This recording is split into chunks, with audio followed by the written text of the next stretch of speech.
Hello friends, हम लोग इसके पहले वाले लेक्चर में रेसिप्रोकल इक्वेशन देख रहे थे।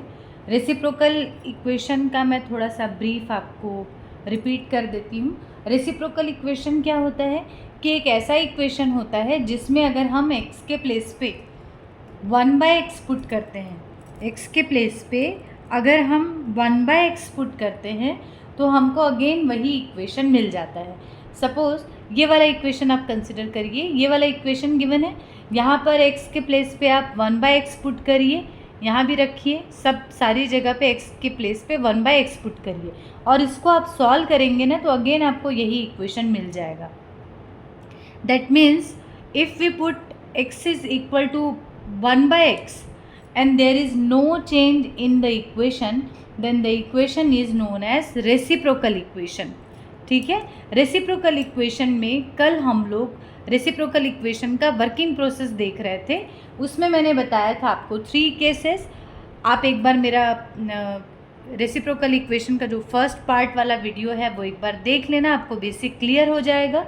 ये आज हम लोग सेकंड केस लेके चल रहे हैं। इसमें रेसिप्रोकल इक्वेशन है, ऑड डिग्री में है और इक्विडिस्टेंस है। इक्विडिस्टेंस मैंने कल भी बताया था आपको कि यहाँ पर 6 लिखा है, यहाँ पर भी आपको 6 दिख रहा है, यहाँ 1 लिखा है, यहाँ भी 1 है, यहाँ पर 1 है, यहाँ -43 है, यहाँ भी -43 है।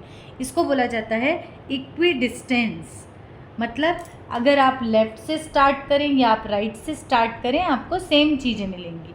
अब ये क्या है, सेम साइन का क्वेश्चन है।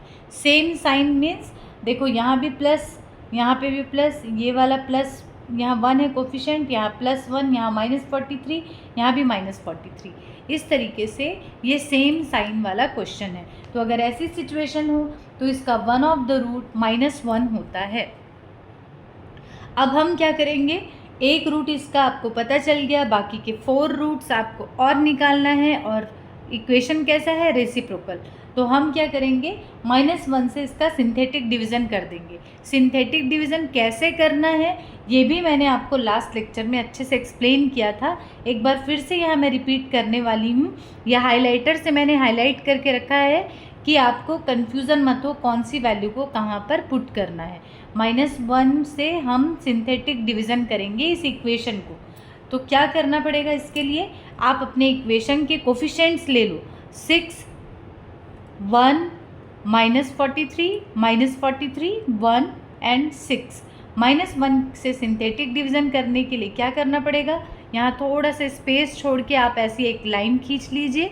अब ये फर्स्ट वाले टर्म में आप डैश लगा के छोड़ दीजिए, यहाँ पर आपको कोई भी ऑपरेशन नहीं करना है।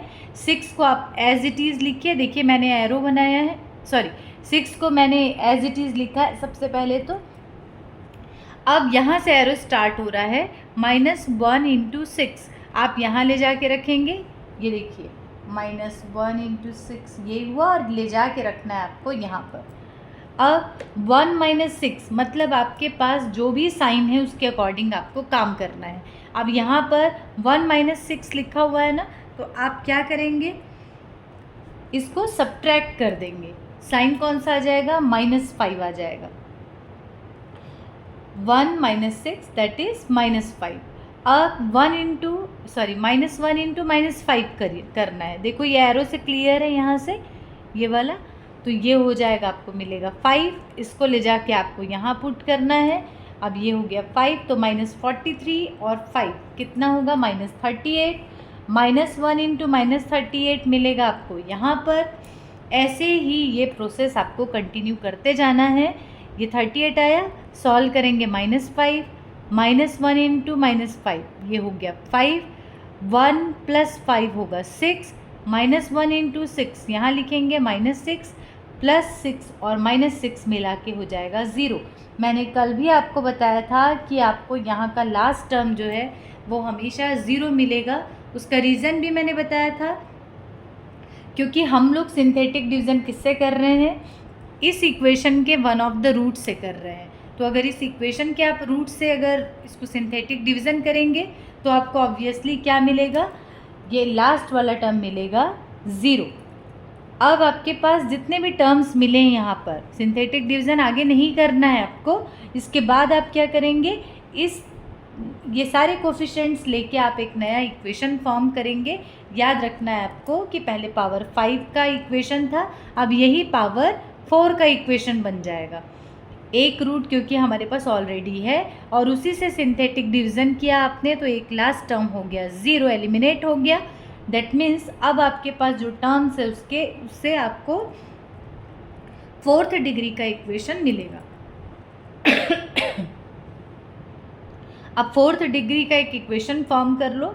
6x to the power 4 minus 5x to the power 3 minus 38x square minus 5x plus 6 is equal to 0, which is equation number 1। इस इक्वेशन को आप x स्क्वायर से डिवाइड करो। अब यहाँ से मैं क्या कर रही हूँ, यहाँ से स्टार्ट होता है आपका रेसिप्रोकल इक्वेशन का वर्किंग प्रोसेस। रेसिप्रोकल इक्वेशन जो है ना, आप एक बात ध्यान रखना, ये जो वर्किंग प्रोसेस है ये 4th डिग्री के लिए एप्लीकेबल है। इसीलिए 5th डिग्री था तो हमने पहले इसको 4th डिग्री बनाया। 4th डिग्री बनाने के बाद हम रेसिप्रोकल इक्वेशन का वर्किंग प्रोसेस स्टार्ट कर रहे हैं। अगर ये 6th डिग्री का होता तो भी हम क्या करते, 2 बार सिंथेटिक डिवीज़न करके इसको 4th डिग्री बनाते।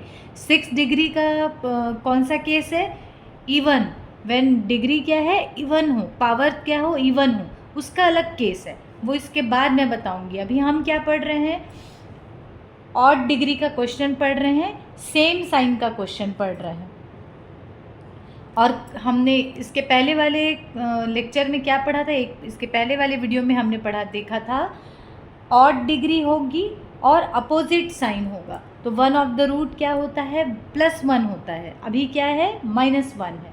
अब हमारे पास 4th डिग्री का इक्वेशन आ चुका है। अब हम क्या करेंगे, रेसिप्रोकल इक्वेशन का जो वर्किंग प्रोसेस है वो स्टार्ट कर देते हैं। इसके लिए आप क्या करेंगे, सबसे पहले पूरे इक्वेशन को x स्क्वायर से डिवाइड करो तो ये मिलेगा 6x square minus 5x minus 38 minus 5/x plus 6/x square is equal to 0। अब क्या करेंगे, कॉम्बिनेशन तैयार करेंगे। यहाँ पर देखो सेम कोफिशिएंट्स दिख रहे हैं ना, जिसको हम लोग इक्विडिस्टेंस बोलते हैं। ये फर्स्ट और लास्ट का कॉम्बिनेशन यहाँ बनाओ, इसमें से 6 कॉमन ले लो, ये मिल जाएगा आपको। और फिर इसका और इसका कॉम्बिनेशन तैयार करो, -5 कॉमन आ जाएगा, x प्लस 1/x बचेगा ब्रैकेट में, और -38 इज इक्वल टू 0।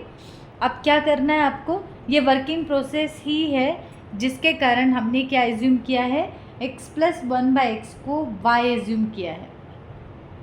दोनों साइड स्क्वायरिंग करने से क्या रिजल्ट मिलेगा, इसका भी होल स्क्वायर करो और ये y का भी स्क्वायर करो। अब यहाँ ब्रैकेट ओपन करो तो मिलेगा आपको x square plus 1/x square plus 2 into a और b, a b मतलब x इंटू 1/x। ये और ये कैंसिल होगा, सिर्फ बचेगा 2। इस 2 को मैंने उधर शिफ्ट कर दिया तो क्या मिला आपको, y स्क्वायर माइनस 2। तो इस तरीके से देखो यहाँ पर मिल गया x प्लस 1/x, जिसके प्लेस पे हम लोग y रखेंगे, और यहाँ मिल गया x square plus 1/x square, जिसके प्लेस पे y स्क्वायर माइनस 2 रखना है। ये दोनों चीज़ें कहाँ सब्सटीट्यूट करना है, ले जाके इक्वेशन नंबर 2 में। यहाँ इक्वेशन नंबर 2 में हमने ये पुट कर दिया। ये देखिए इसके प्लेस पे y स्क्वायर माइनस 2, इसके प्लेस पे y पुट कर दिए। अब ब्रैकेट ओपन करोगे तो एक सिंपल सा क्वाड्रेटिक इक्वेशन फॉर्म हो जाएगा। अब इसको आराम से आप कैलसी से y की वैल्यूज़ निकाल सकते हैं। y की वैल्यूज़ आपको मिलेंगी 10/3 और -5/2। तो y की वैल्यू निकालना नहीं था हमको, तो x की वैल्यू निकालना था। तो हम क्या करेंगे, y की वैल्यू की हेल्प से हम x की वैल्यू निकालने में प्रोसेस करेंगे। तो y इज़ इक्वल टू 10/3, ये आप ले जाके पुट कर दीजिए x plus 1/x is equal to y में। यहाँ y के प्लेस पे 10/3 पुट किया। अब यहाँ पर पूरे इक्वेशन को x से मल्टीप्लाई कर दो तो ये हो जाएगा x स्क्वायर, यहाँ पर इसके प्लेस पे हो जाएगा मैं x से मल्टीप्लाई कर रही हूँ ना, तो ये x स्क्वायर प्लस ये बचेगा 1, x कैंसिल हो गया, राइट हैंड साइड में आएगा 10/3x। अब अगले स्टेप में मैंने क्या किया है, 3 को इधर ले जाके मैंने मल्टीप्लाई कर दिया तो ये हो जाएगा 3x स्क्वायर प्लस ये हो जाएगा 3, और ये वाला 10x इधर लेफ्ट हैंड साइड में शिफ्ट करो तो माइनस 10x हो जाएगा। एक सिंपल सा क्वाड्रेटिक इक्वेशन फॉर्म हुआ है। अब इसको आप इजीली कैलसी से सॉल्व कर सकते हैं। x की आपको 2 वैल्यूज़ मिलेंगी, 1/3 एंड 3। देखो दोनों रेसिप्रोकल रूट्स मिले हैं, 3 और 1/3।